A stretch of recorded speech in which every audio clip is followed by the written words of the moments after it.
10 minute 50 खबरें। भूमि अधिग्रहण bill के खिलाफ आज दिल्ली में जंतर मंतर पर आम आदमी पार्टी की रैली, संसद तक मार्च करने का ऐलान।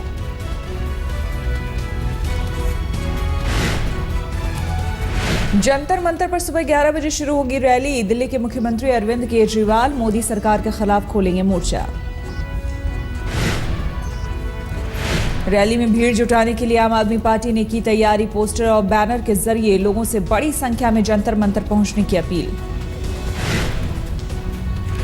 सरकार का ये जो एक काला कानून है, इसको अगर सरकार वापस नहीं लेती है तो हमारी लड़ाई पूरे देश के अंदर किसानों के हक के लिए चलेगी। बीजेपी ने कहा, दिल्ली में अधिग्रहण के लिए जमीन ही नहीं, आम आदमी पार्टी मामले पर कर रही है सियासत। आपके संसद मार्च को लेकर बोली दिल्ली पुलिस। कहा, जंतर मंतर से मार्च निकालने की किसी को नहीं दी जाएगी इजाजत। नई दिल्ली के डीसीपी विजय सिंह ने कहा, संसद सत्र को देखते हुए नई दिल्ली इलाके में धारा 144 लागू, उल्लंघन करने पर होगी कार्रवाई। दिल्ली की जनता को मुख्यमंत्री अरविंद केजरीवाल ने दिया झटका। कहा, 5 साल में 40 से 50% वादे ही पूरे कर पाएंगे। ये जनता जो ऊपर चढ़ाती है, 5 साल में जूते भी मारती है, तो कहीं 5 साल, लेकिन आज कॉन्फिडेंस है कि 5 साल के अंदर 100% नहीं तो कम से कम 40-50% तो हम लोग पूरा कर देंगे और ये कोई बुरा नहीं होगा। कल तो उन्होंने अपने अधिकारियों की मीटिंग में स्पष्ट रूप से कहा कि हम 100% तो नहीं, लेकिन 40-50% तो कुछ डिलीवरी कर पाएंगे। अब ये दिल्ली की जनता के साथ धोखा है, ये दिल्ली की जनता के साथ एक तरह की बेईमानी है। संसद में आज भी किसानों के मुद्दे पर हंगामे के आसार। भूमि बिल पर रणनीति बनाने के लिए आज पीएम करेंगे वरिष्ठ मंत्रियों से मुलाकात। कल से राज्यसभा की भी शुरू हो रही है कार्रवाई। राज्यसभा में सरकार के सामने विपक्ष से निपटने की होगी बड़ी चुनौती। सूत्रों के मुताबिक भूमि बिल पर अभी सरकार को जल्दी नहीं, इस हफ्ते दूसरे विधेयक पेश होंगे। संसदीय कार्य राज्य मंत्री राजीव प्रताप रूढ़ी ने कहा, लैंड बिल पेश करने को लेकर हड़बड़ी में नहीं हमारी सरकार। आज लोकसभा में स्वच्छ भारत अभियान पर चर्चा। अभियान को लेकर विपक्ष कड़े सवालों का देना होगा जवाब। आज अजमेर में ख्वाजा के दरगाह पर चढ़ाई जाएगी प्रधानमंत्री मोदी की भेजी चादर। केंद्रीय मंत्री मुख्तार अब्बास नकवी मोदी की ओर से चढ़ाएंगे चादर।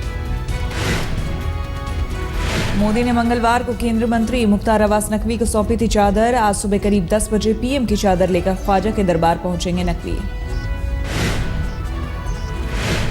और पूरी दुनिया के लिए शांति और सौहार्द का संदेश जिन्होंने दिया, उनकी मज़ार पर प्रधानमंत्री श्री नरेंद्र मोदी जी की तरफ से चादर चढ़ाएंगे और एक संदेश भी उनकी तरफ से दिया गया है जिसे हम देंगे।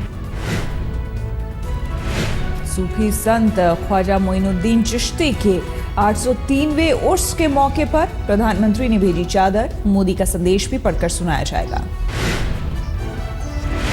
ये संदेश भी लाएंगे कि प्रधानमंत्री देश में किस तरीके से सबका विकास, सबका साथ लेकर, सबका साथ सबका विकास करना चाहते हैं।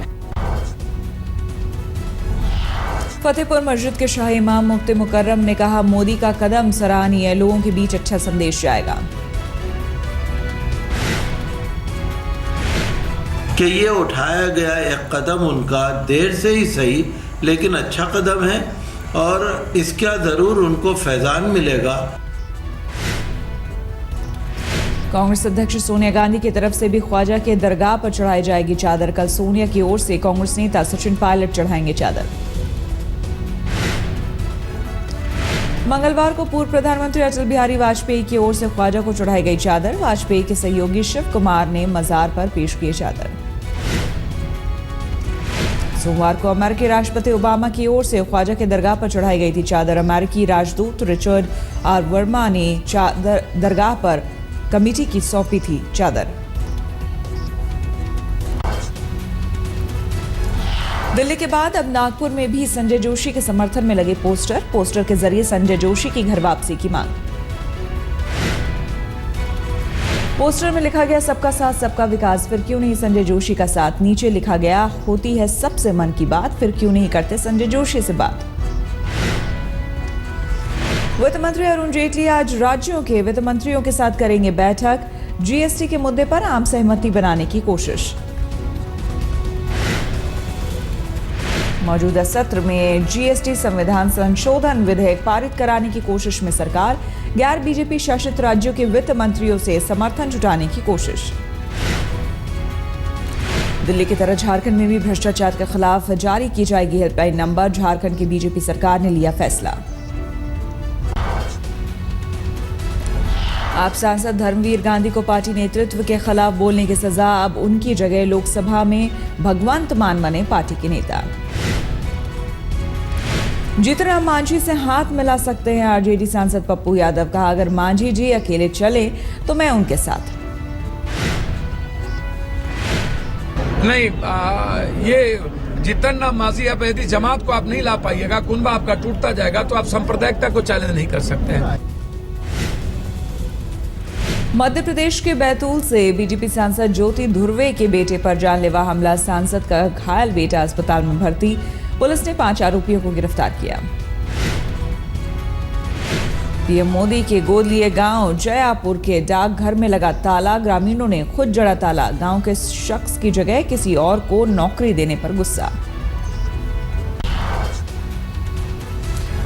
मंगलवार रात दिल्ली के जामिया नगर में मामूली बात पर एक शख्स की गोली मारकर हत्या। आरोपी कुछ दिन पहले ही जेल से बाहर आया था।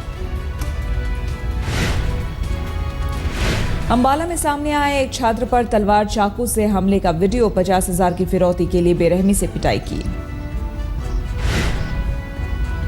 आरोपियों ने छात्र की पिटाई कर बनाया वीडियो। आरोपियों में हरियाणा पुलिस के 2 अधिकारी के बेटे भी शामिल, 2 आरोपी गिरफ्तार।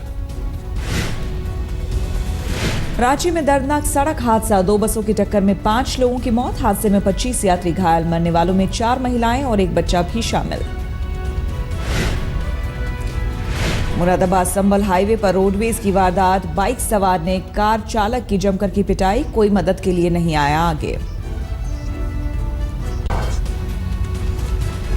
रोहतक में पढ़ाई कर रहे इंजीनियरिंग के छात्रों पर मुसीबत, सरकारी फंड नहीं मिलने पर कॉलेज प्रबंधन ने कॉलेज से निकालने का सुनाया फरमान। छात्रों ने पीएम मोदी से लगाई मदद की गुहार। पंजाब के संगरूर में गेहूं की फसल बर्बाद होने के बाद सदमे में किसान ने की खुदकुशी, जहर खाकर दी जान। आगरा में किसानों के लिए मुआवजे की मांग को लेकर बीजेपी का प्रदर्शन, पार्टी कार्यकर्ताओं ने डीएम के दफ्तर का किया घेराव। बिहार के समस्तीपुर में कर्ज चुकाने के लिए मां ने किया मासूम का सौदा, 19,000 में 11 महीने के मासूम को बेचा। बाद में पुलिस ने बच्चे को किया बरामद, 2 महिलाएं गिरफ्तार। शिमला में मंगलवार दोपहर हुई भारी बारिश ने लोगों की बढ़ाई मुसीबत, कई जगह ओले भी गिरे। बारिश से तापमान गिरकर 5 डिग्री पहुंचा।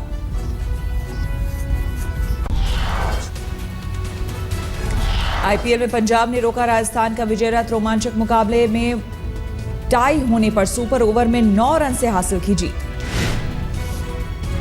सुपर ओवर में पहले बल्लेबाजी करते हुए पंजाब ने बनाए 15 रन। जॉनसन की धारदार गेंदबाजी के आगे राजस्थान 6 रन ही बना सका।